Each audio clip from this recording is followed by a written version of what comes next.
Guys मेरा नाम है सूरज और आज की इस वीडियो में हम इस पानी में शैम्पू को डाल देंगे और इसको पूरी तरह से घोल कर फिर हम इनो डालेंगे। तो देखते हैं क्या होता है।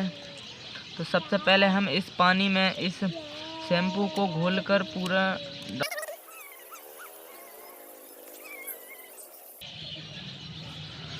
तो अब हम इसको घोल देते हैं।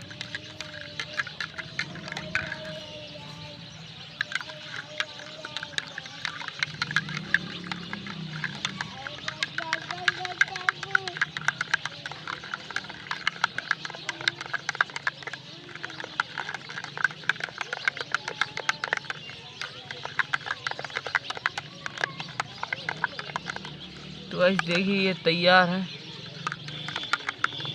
और अब हम इसमें तो शैम्पू पूरी तरह से घुल चुका है और चलिए अब हम इसमें इनो डाल देते हैं।